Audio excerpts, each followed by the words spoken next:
one of the things I've noticed in this era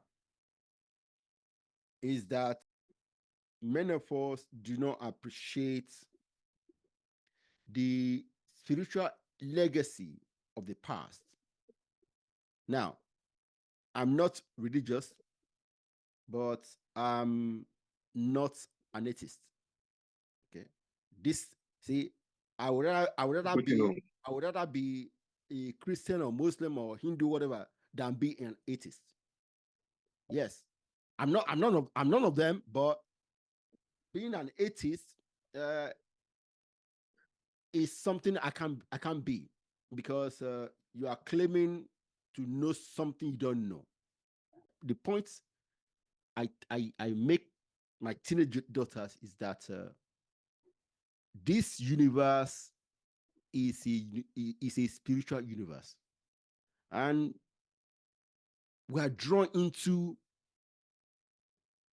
doing something meaningful. If we don't do something meaningful to impact someone, most likely you will not be happy. No.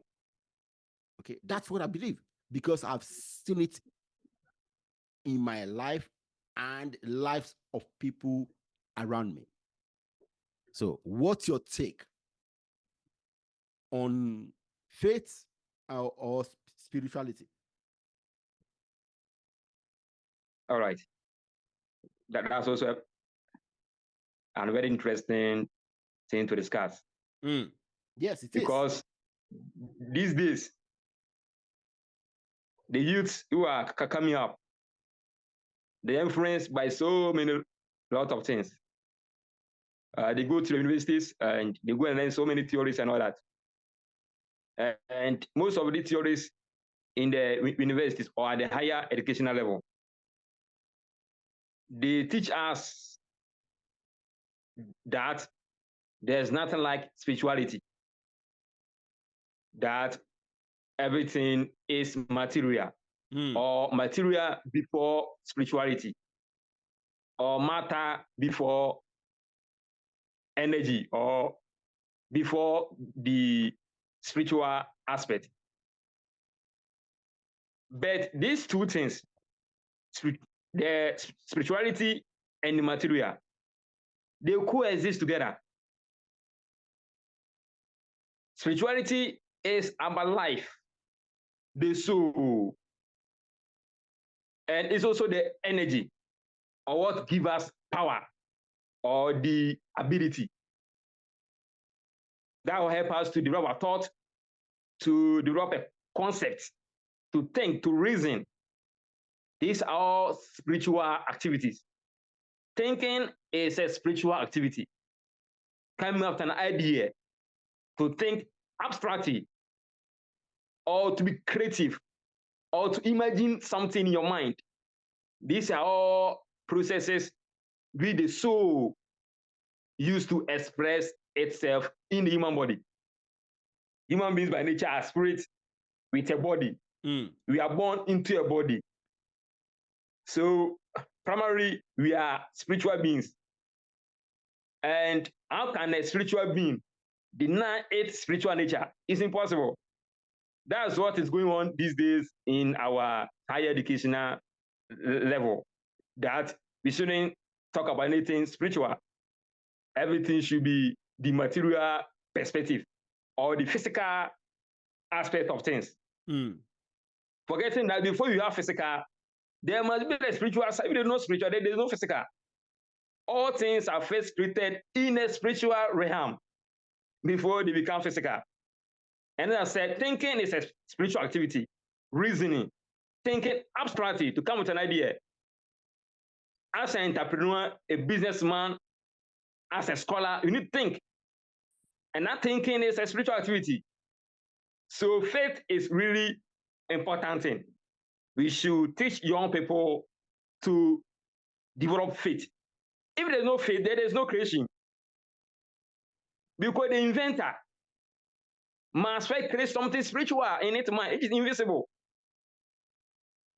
The automobiles, the iPhones, all those things, They didn't just come physically like that. They were first created as spiritual objects in the mind. That's where the spirit works, in the mind, developing things before they are manifested physically for us to see.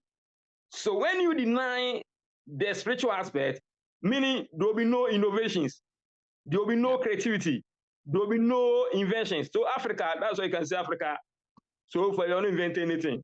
People go to the universities, they learn mechanical engineering, so lots of engineering types of courses and programs.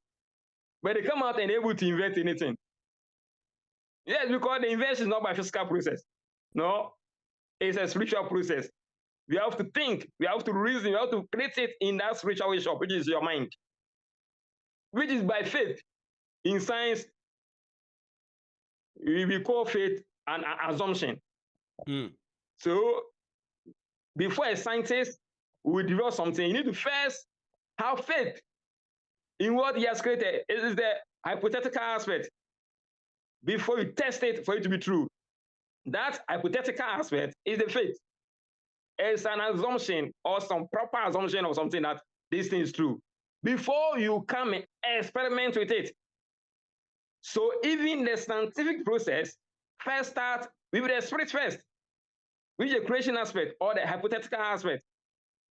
You need to come up with a thing. The inventor needs to first have faith, develop an idea, a concept, before you come and test and experiment for him to know or her to know that, oh, this thing will actually work. So everything first starts from the spiritual aspect before coming to the physical aspect. But mostly the churches even don't teach this spirituality. Most of the churches, they teach some different kind of things. They teach us superstition and supernaturalism and all that. But a true religion is based upon faith. Faith is something we cannot do without. Well, yes. I mean, like I said, I'm not religious. I don't have beliefs. Okay. And that's what I think religions does. Yeah. It teaches you to believe in things that which are not scientifically accurate. Okay. Yeah. But like I said, they teach it blind. Most of the churches teach what we call blind faith. Okay. Faith no based upon any fact. Yeah, that's what I'm saying going on. The faith must be based upon some fact or proper assumption of some fact. Yes, that's the proper faith, or you call active faith. Faith that works, faith that you can practice, faith that you can experiment. So these days, I've heard people saying practical Christianity. Yeah, that's actually the good thing. Okay. We must experiment the thing for us to feel its usefulness. You can see most of these ideas that modern day we used to mention about and all that. Most of them are ancient ideas. Yeah. But those ancient people didn't explain the benefit because we're not practicing it. But these are trying to make things practical through scientific methods. Yeah. For us to benefit from these ideas. Ideas always be ideas unless they are practiced, unless they are experimented. If it can't be practiced, then that means it's not true. That's why socialism and capitalism, they are both ideas, they are ideologies. We see their usefulness in their practice. Then we see which one works and which one doesn't work. Not just speaking about it, but practicing that thing. That's the most important aspect. Very well.